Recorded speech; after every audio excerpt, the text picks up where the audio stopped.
So this, I don't know if you've seen this painting there. It's a picture of this painting up on the wall here on the projector. So Rebecca painted this maybe a couple of years ago. And it's based on Ezekiel, where there's this description of river of life flowing out of the temple. And you've got, so this is Hope Chapel. We're a people in a place of prayer and worship. Duncan, did you write that song, Honey from the Rock song? Where is Duncan? Didn't write it, okay. I thought it articulated really well a lot of what we've been doing in recent weeks and feeding on about God being our source of life in the context of an economy. So this, as you can see in the picture, as the water, the river flows out of the temple, out of the sort of symbolic temple, out of the people of God, the place where Jesus is worshipped, what follows is a fruitfulness wherever that river travels. And you've got plants growing, you've got a flourishing of wildlife, fish, and so on. And it's a description out of the book of Ezekiel, picked up again in Revelation. And what I love about that is it describes the fruitfulness that should be a sort of natural outworking of us as we walk with Jesus, as we follow Jesus. It can't help but be fruitful and life-bringing. And this morning we're going to be hearing from the team from Good Faith Partnership, so Joseph, Claire and David. And they do some fantastic work in the city and around the nation in terms of addressing some of the major challenges that society has from a faith perspective. So I'm going to be handing over to Claire, and we're going to be hearing from them, inspired by what they're doing. So I'm going to hand over to you. Great, thanks, Chris. Amazing. Hi, everyone. Is this on? Can you hear me? Great. Hi, yes. And this camera, is this about the right place? Wonderful. Great. So I'm Claire. I think I know most of you. And we're really delighted to be invited to share a bit about our work today. So I work with my friends and colleagues, David and Joe, and we all work for this funny little company called the Good Faith Partnership. And we're going to share a bit today about a couple of the pieces of work that we have been doing over the last year. So David is going to share a bit about our Warm Welcome project that has been created in response to the cost of living crisis this winter. And then Joe is going to share a bit about our work with welcome hubs for Ukrainians and other refugees. And both of those things are responses to economic issues in this country. So this isn't so much a talk about money, I would say, but it's definitely a talk about the economy. All of those things that we are doing, they involve the wider economy. They involve people, they involve relationships, they involve time, they involve energy, and they do also involve money. And so we are really pleased to be able to just speak a bit about sort of what we do day to day in our workplace. And we hope that they provide some interesting case studies of a little glimpse of what some of the dynamics of God's economy within the wider economy might look like. But before I hand over to my colleagues, I just wanted to explain a bit about the Good Faith Partnership so that you have some context of who we are and why we do what we do. So the Good Faith Partnership, or GFP, as we refer to it, we are a social consultancy. We're quite small. There's probably about sort of 12, 15 people sort of on team. We work nationally and also in Bristol. And we're not a charity, so we don't have one cause that we work sort of towards, but we do consultancy works, we do various different projects which have some common themes. And the themes that Good Faith works with is, the first one is that we always work across different sectors. So we work with faith groups, that's the kind of the common theme. And then we will do projects that involve working with faith groups and the public sector, so government and councils and maybe the health system, or businesses and the private sector, or the voluntary sector, so local charities and community groups. And sometimes it will just be one of those, and sometimes we have projects that actually involve lots of those different stakeholders. So it's a really interesting intersection of kind of the economy in a lot of the different projects that we do. So that's the kind of the first thing to know about GFP, is that we work between sectors. The second thing that unites our projects together is that our key value is to be relational. And I would say really what we sell as a consultancy is our ability to work with relationships between those people and really just sort of get them to talk to each other. Alice speaks about sort of cultural translation that we have to do. Like, we do a lot of cultural translation between the values of the private sector, the values of the public sector, the values of faith groups, trying to get those groups together to work on whatever kind of social issue it is that we're trying to solve. And the third thing that is key to the Good Faith Partnership and the projects that we do is faith. So working with faith groups and believing that faith makes a difference to how you solve a social issue, because faith changes how you do things, and it changes how the economy works when people have faith. And so these stories, I think, are a really good example of the difference faith makes in looking at these two issues which are caused by sort of macroeconomic issues, right? So the war in Ukraine, that's political, but war is also always economic. There are sadly always economic factors that lead to wars happening, and there's always economic factors in how we treat people fleeing war. Again, sometimes quite sadly, you know, the perceived value, our time, our energy, those dynamics will come out in the stories that we tell. And then in the cost of living crisis, that obviously has been caused by the war, but it's also been an example, I think, of seeing that the economy that we depend on to deliver us peace, to deliver us prices that we can afford, food, and to heat ourselves, it's kind of broken on us, hasn't it? We've depended on it, and it's let us down. And so what we just want to highlight in these stories is a little example of how God's people and people of faith have, it's almost how God's economy has responded to some of those wider economic issues. And because these are real life stories, they're not perfect examples of God's economy. They're not sort of how it's going to run in heaven, but we have been so privileged, haven't we, to watch God's people and faith groups respond. So that's a little sort of intro to, you know, this isn't a series on what we do at work. This is a series on God's economy. That's the link, I think, and I'll hand over to you. Thanks, Claire. It's brilliant to get to share a bit with you. So my name's David, and I'm one of the partners at the Good Faith Partnership. I'm going to be talking a little bit about, as Claire said, the Warm Welcome campaign. When you look in the Old Testament, you see quite a few stories of God using people who are proximate to, close to power in different ways. And God uses those people to try and bring blessing. So one of the most famous stories would be Joseph. And God uses Joseph in his proximity to the Pharaoh in Egypt to help that country prepare for and get through a big famine. And there's multiple other stories in the Old Testament that have that same kind of resonance and theme. And I think that's a kind of part of our DNA at the Good Faith Partnership, is that we often find ourselves, as Claire said, connected to different sectors, but often also connected to power in different ways, or connected to resource.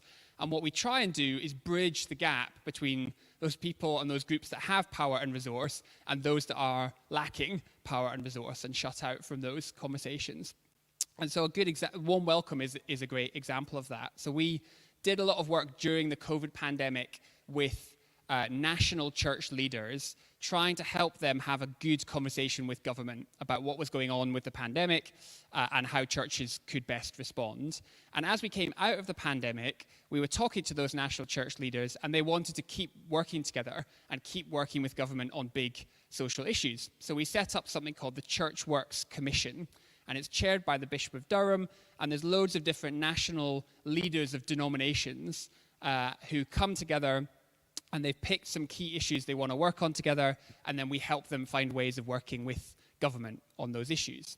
And we had a meeting of those church leaders last summer in the House of Lords talking about the cost of living crisis, and we heard from Trussell Trust, and we heard from a group called Christians Against Poverty, and we also heard from the former Prime Minister, Gordon Brown, who was talking about, you might remember, he was in the news last summer as one of those people, along with people like Martin Lewis, who was saying this winter is going to be a disaster for people, and we need to do something about it now. And so he was talking to these church leaders about that situation and what he saw coming. And one of the things he said was that he was in touch with local authorities who were already at that point planning what he described as train station waiting room style heated spaces for families that weren't going to be able to pay their heating bills. And all of the church leaders in that meeting were like, he's right, there is a big problem coming down the road, but we have to do better than a train station waiting room. For those of you with small kids or who've ever had small kids and been in a train station waiting room, not a huge amount of fun. So we came out of that meeting thinking there's something here to be done, but we didn't really know what it was. And so we had a bunch of conversations. What could that be? Talking to different partners, and this phrase warm welcome came out. I was like, that's what we want, is actually places where people experience not just heat, but actually some kind of human connection and warmth as well. But it didn't exist, this thing. And we were like, we could see people were starting to talk about warm spaces, and there were various different conversations going on, but nothing was kind of bringing it together. And then I had an interesting experience. There was one night, this doesn't normally happen to me, but there was one night where I couldn't sleep thinking about this problem and this thing that needed to be done. And so I got up and started putting down some thoughts on paper about what it could look like, how we could build a website, and how we could register organizations, and then have a map where people could find their nearest warm welcome space. And I've learned from the other partner, Russell Rook, is very good at buying up URLs, buying website names in case we ever need them. And so I went online to see, and warmwelcome.uk was available. So I bought it there and then. And then we started to kind of have the conversation started moving forwards. And it was a bit of an act of faith in terms of resources, because we didn't have any money to do this. But we just were like, this needs to be done. So we started to spend some money, build a website. We didn't spend a ridiculous amount of money, but I invested a chunk of my time in trying to just have lots of conversations. This was summer holidays last year. And then there's another interesting thing that happened, which is that Duncan actually came over to me and Claire one Sunday and said, guys, I've just been hearing all this stuff in the news about like warm spaces and what's coming this winter, and I really feel like someone needs to do something where we're encouraging churches to provide these kind of warm spaces for people. Is that something you guys are thinking about? And we were like, yeah, that is something we're thinking about. So just these little kind of nudges that were like, yeah, this is the direction to go. And that is the direction that we've gone, and it just grew and grew and grew. We had a launch event in September, and we got Gordon Brown to record a video for it. And we had all these different partner organizations that got involved. The Salvation Army got involved. We had libraries getting involved. We had all the different church denominations. Everybody basically recognized this is bigger than us, but this is a thing that we can do together. And so we had almost 1,000 people turn up to this online launch webinar, and then we started registering spaces, and they just kept coming and kept coming. And we thought, we'll get a few hundred, and then we'll have a map, and it'll, a few hundred on a map nationally, that's good. We've now got 4,000 organizations on the map.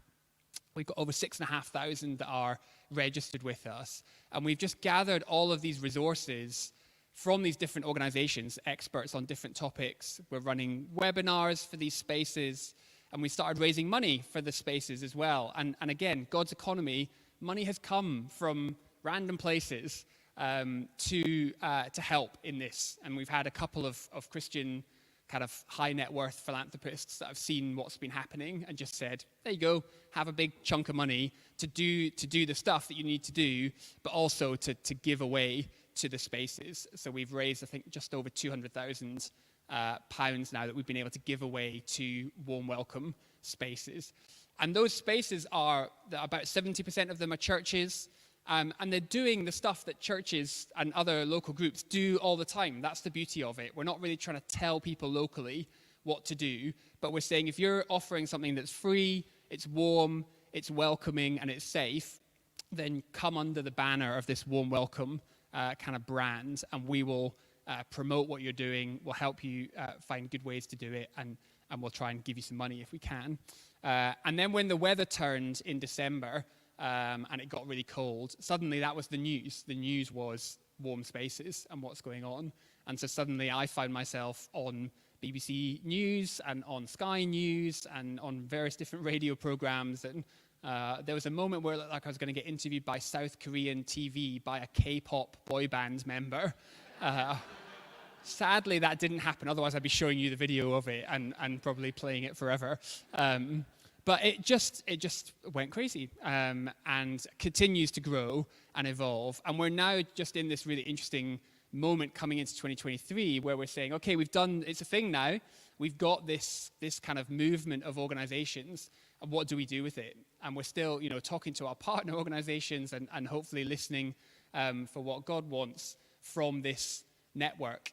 And I think our heart really is for two things. One is for it to become a kind of platform for the revitalization of local churches, because we're seeing so many churches and other groups, libraries and other community organizations, using this warm welcome opportunity. It's a crisis, but also an opportunity to serve and to offer something to people in their community who really need it.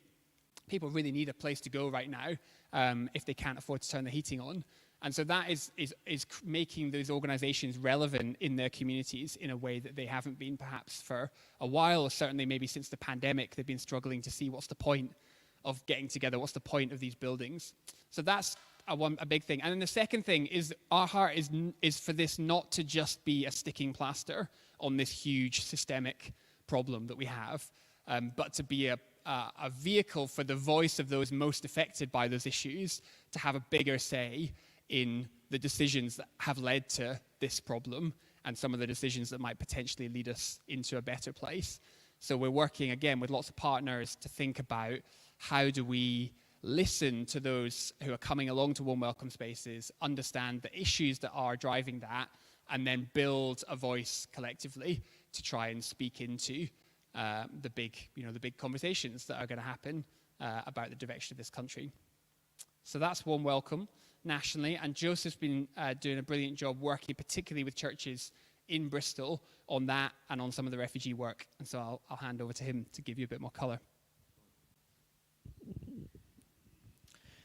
Hello. Are you enjoying this? I just want to start by saying it's a real privilege to work with these two. As you can hear, they're very articulate, very clever, and just visionaries. But what I love most about them is their big heart. Like, they really care. Although we're not a charity, people's well-being is ultimately what I think drives us when we work and when we talk. And I love it when you guys get angry about something, and because it shifts things, and you're so positive, and you want to see change. Sorry if that was a bit uncomfortable, but I just wanted to take this opportunity just to say you guys are amazing. So yeah, locally, I've just had the privilege of working locally with churches. So do a lot with Andy Street, with Christian Action Bristol. It's funny because, like David said, when the council pulled together what a definition of a warm space was, Andy and I just sort of looked at each other and just smiled and was like, "That's what a healthy church is." And this welcoming, open community, this supportive community. And so one of my roles has just been to just encourage churches to open their doors in really important parts of the city. And so far, 32 churches have opened their doors and have created warm spaces, which is actually over a third of all welcoming spaces in total. So I'm involved with the coordination group, kind of repping churches at the Bristol City Council, which is fun. But so many of these churches are small. They have very small teams, very limited resource, but they want to do something, and they've chosen to open their doors, and I just love that. I just find it very moving to see that. And similar to what David was saying, they kind of were thinking, how do we do this in a meaningful way? And they came up with this idea of community living rooms, inviting people into a warm space where you can have a coffee and connect and feel part of a community. It's very powerful. That's actually not what I've been asked to talk about, so I'll move on quick. So the other big project is around Ukraine. Ukrainians coming to the city. We're getting close to 700 Ukrainians now coming into Bristol, connected to the Homes for Ukraine scheme. And so one of the designs that Good Faith Partnership came up with was this concept of warm welcome, but in the sense of welcome hubs. So it's very similar, but again, set in churches. But the Good Faith Partnership has set up 15 welcome hubs in churches across Bristol. One of them is here, you'd be happy to know. So on a Thursday night, Chloe and I, we lead a team and we welcome and host Ukrainians here every Thursday evening. We've been doing that since May. And the challenge and the vision was can we create a safe place? Can we create not just a welcoming space, but just a community, a home away from home, like a safe place for these families that have just had to flee their country to kind of build something here. And it's been a great challenge. It's been difficult, but it's been worth it. It's been so good. So initially, when I heard about this, I was just a punter at Hope Chapel, and I think Chris stood up and said, we're thinking, there's this opportunity, would anyone be interested? And I just thought it was the biggest no-brainer going. So I was like, yeah, if no one else is going to do it, I'll do it. And as I was listening to Claire and Stefania as they were explaining what was going on, it sounded like mostly it was women and children that were coming from Ukraine. And I thought, and Hope Chapel has a dream about being a church that children love. And so we kind of like pulled on that thread a bit, and I had this picture of a birthday party and the joy that children feel at a birthday party. Just the kind of the chaos, but also in terms of just the joy and the letting the hair down and just running around and just enjoying yourself and not being serious. And so we had this picture of a bouncy castle, and we had a picture of face paint and water fights and food and just like music. And over time we've been able to build that, and it's had a bit of a growing reputation now as a hub that is just really great for children. So we've now got loads of kids that come on a Thursday night, usually around 15, or most we've ever had is 17. Children just running around. It can be quite stressful, peeling them off the bouncy castle, but particularly after you've just given loads of sugar. But it's worth it. And I just want to give a nod to Chloe, because she's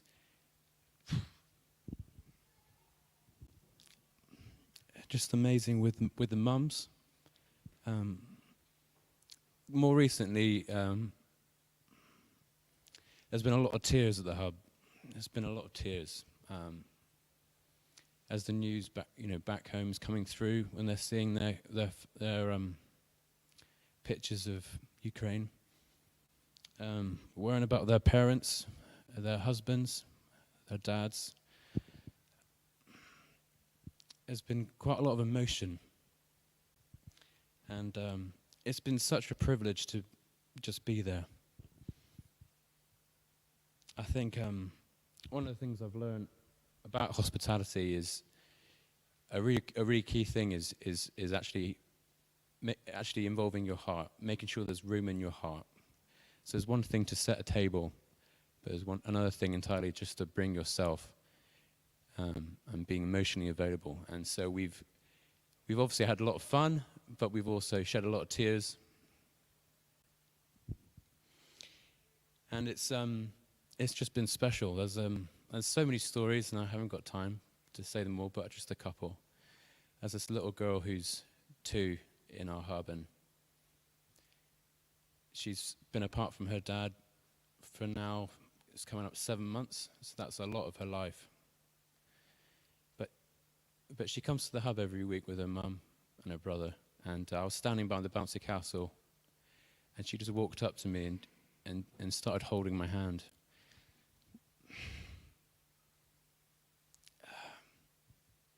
I wasn't initiating it, but she just wanted to be close to someone. And I realized, I'm probably a common male figure in her life. And I just thought, wow, what a privilege to be there. And it was special. And we've just tried to get to know each one's story, however difficult it is. Yeah, so there's some older ones, some teenagers. We've got a couple of boys that are just quite cool, and one wants to be a boxer. And Christy, who's a big part of the hub, is connected him with a local boxing gym now. He's on this boxing program, to be the next Vitaly Klitschko, probably. So when he does, that'll be awesome. And when he has his first fight, we're going to be there. We're just going to be there for him, because his dad's the other side of the country, in Ukraine, and we want to be there for him. So it's. I just wanted to share those brief stories because I just wanted to get a flavor of what we're doing. It's not very glamorous a lot of the time, but I really believe it's very profound. I think it goes down to the core of what humanity is all about. It's actually not very clever. If you peel it back, it's very simple. It's about being there, and it's just a real privilege just to be with them each week. Just to hear, their fears for the future, their troubles, but just celebrate the small things when they get a job, when their children are doing well at school, whatever it is, it's just so good. And one other highlight is we wouldn't be able to do this without friends from the Good Neighbor Church that meets here on a Friday. So just a beautiful community from Hong Kong who have also sought refuge in this country. And they're just wonderful people, just with beautiful hearts. And they just wanted to serve. It was very awkward because when I inducted them and I was just sharing about what we're doing, and I was standing in front of about 10 of them, and I just felt very convicted that, we could have done this for you too, is kind of how I felt. But they didn't bat an eyelid. They were just so grateful to be able to give back. And I encourage you, if you can, on the 5th of February, shout out, sign up, come and meet them, come and share some food. The food's going to be good. And they're just well worth getting to know. But similarly with them, they're just anxious to feel more integrated. They want to build friendships. They're a bit nervous, actually, about meeting you all. But I'm sure you'll be lovely, and make sure you go and say hello and have a good chat. But they would love to build connections and build friendships, not just amongst themselves, because they have that connection. They have lots of Hong Kong connections, but also they want to meet English people and build that friendship. So the 5th will be a great opportunity if you're around. Where was I going to land it? So I think we've just really enjoyed doing this hub with the Ukrainians, but our hearts aren't just for Ukrainians. We were just, there are so many displaced people in the world. And I think I was on a call recently, and there's about nearly 800 asylum seekers in hotels around Bristol, and including Weston-super-Mare, the whole region. And I would love for us just to keep extending the welcome and keep just making an effort to go and build friendship and to be available. Because I think that's just so close to the heart of God. I think it's so close to the heart of the gospel. And it's a real privilege. So just stay up there a second, Joseph. So I'm gonna wrap up with a couple of sort of observations about that and about God's economy, and then lead us into some ministry time. But firstly, I'd love it if Chloe could come up to the front, if she's here. And I think, can we just have a bit of a standing ovation for these guys running this hub?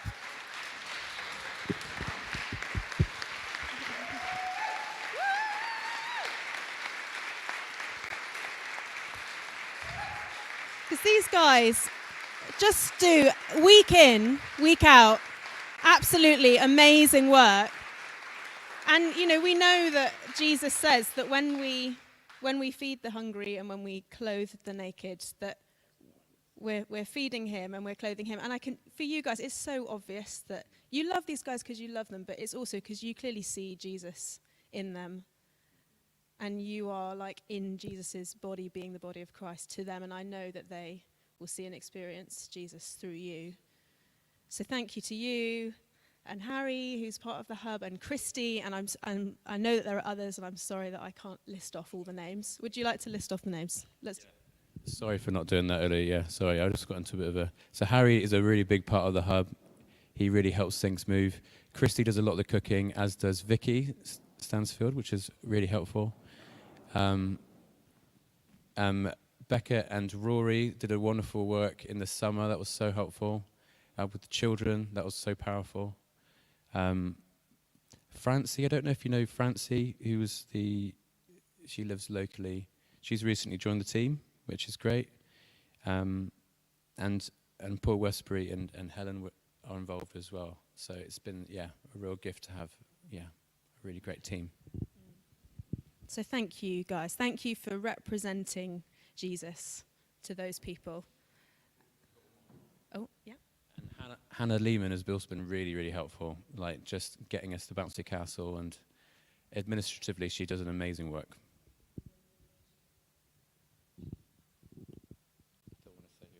Great. And shout out to the donors who bought the Bouncy Castle. Thank you.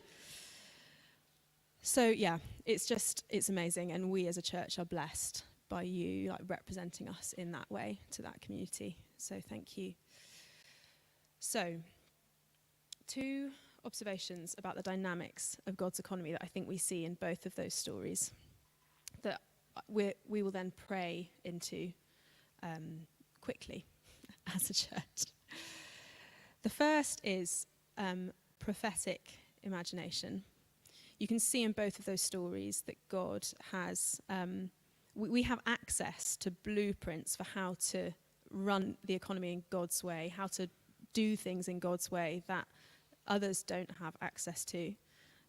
David is always prayerful and always visionary, but it was notable, the vision you had for Warm Welcome and how you acted on it and took a risk when we were quite stretched at GFP with resources and time, and you just were like, we need to do this, and we're going to pour some more resources and time into it. And I really noticed that, and that was an example. And, throughout the Bible, God gives all sorts of random plans for getting things done, like taking a tiny army against a massive one, or walking around a city and blowing some trumpets, or going and looking in the mouth of a fish for some money. And again, a child's birthday party, it's not how lots of the other hubs have done it, but it's just from the heart of God, and it's brilliant, and you were given that vision and you've done it. So the first thing that I think is so key to God's economy, and that I'd love us to all pray for in our different workplaces and our households and all the economies that we work in, is for God's prophetic imagination to keep fueling us, to keep giving us blueprints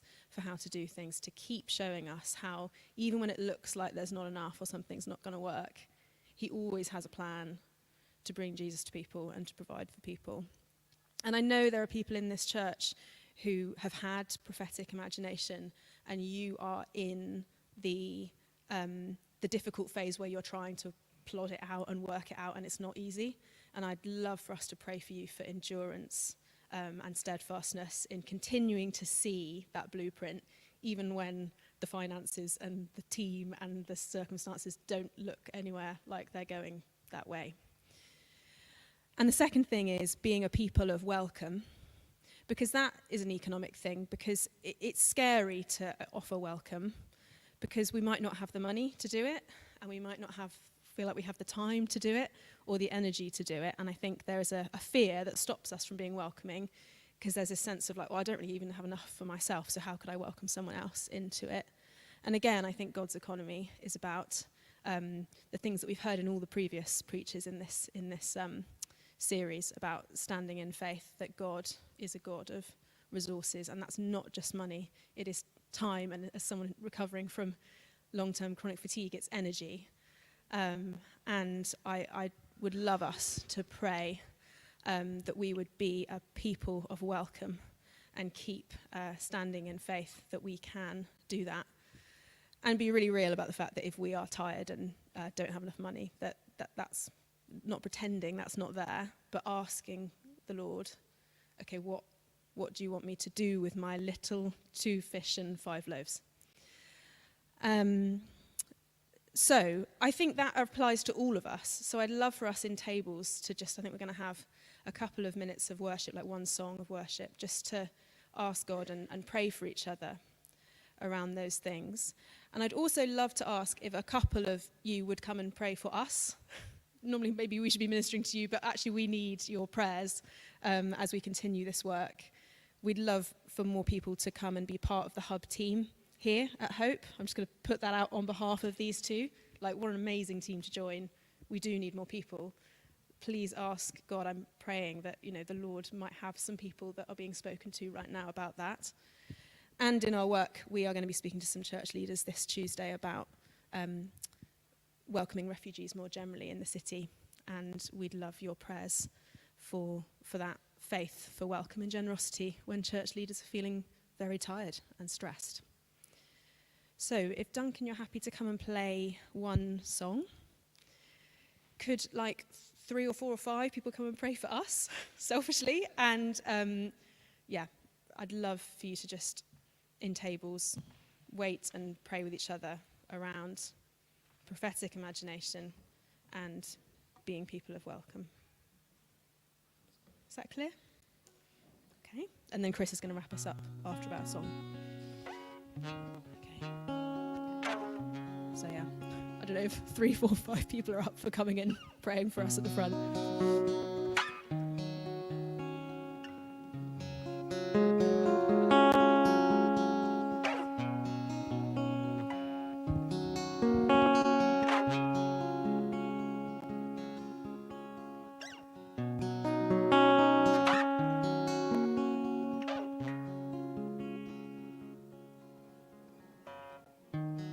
Nothing can separate,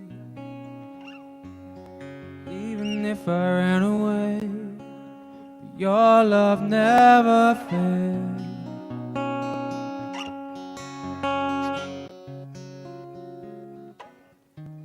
No, I still make mistakes, but you have new mercy for me every day.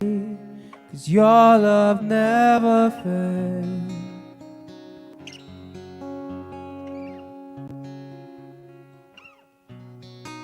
You stay the same through the ages, and your love never changes. There may be pain in the night, but joy comes in the morning. When the oceans rage, I don't have to be afraid, because I know that you love me. Your love never fails.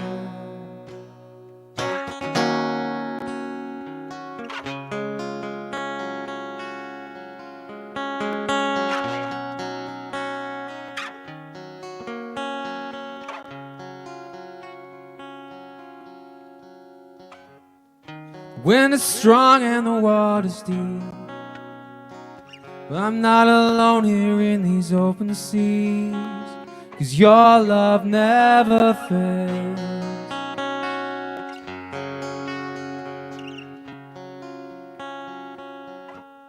The chasm was far too wide, I never thought I'd reach the other side, but your love never fails.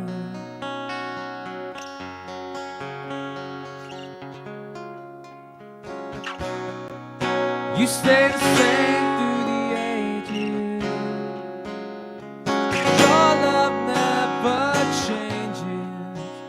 Maybe pain in the night, joy comes in the morning.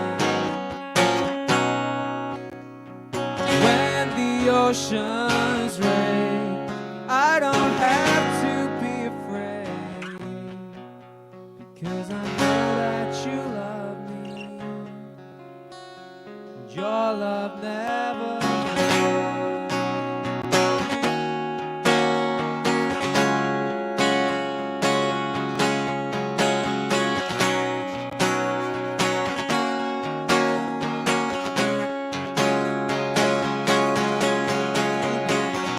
All things work together for my good.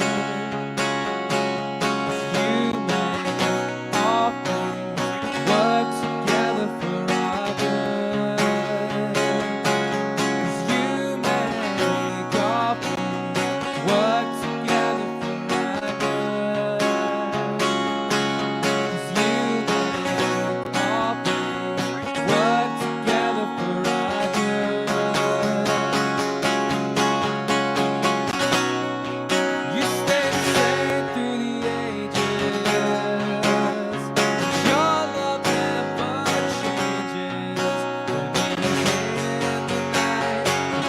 Your love never changes. When it is in the night, the joy comes in the morning. When the oceans rage, I don't have to be afraid, because I know that you love me. Your love never fails.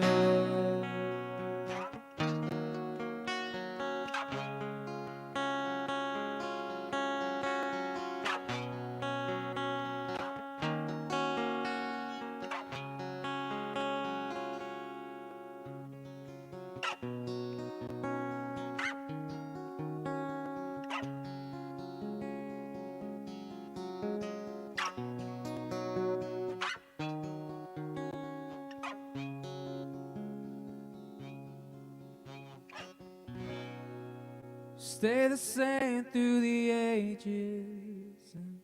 Your love never changes. There may be pain in the night, but joy comes in the morning.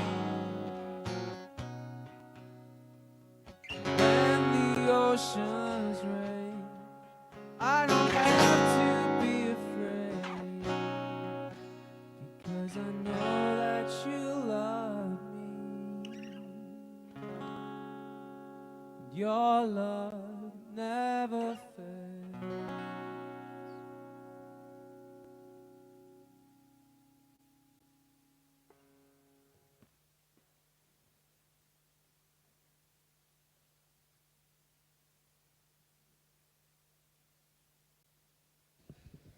Do carry on praying. There's no need to rush off. But if you've got children to collect, now's the time to do that. You could bring them back in here and carry on praying. So we'll have a kind of soft close of the service here, and do stick around. And great to be with you. Great to worship Jesus with you. Bless you this week as people of God's ideas out there in the world. Bless your prophetic imagination. I'm going to pray a prayer on behalf of all of us. Thank you, Lord, for these stories that Joseph and David and Claire have shared. Thank you that we get to be part of your kingdom coming on earth as it is in heaven. Thank you that we're salt and we're light. Jesus says that bring flavor, bring solutions, bring insight. And bless us and lead us this week and going forward as we do that. Amen.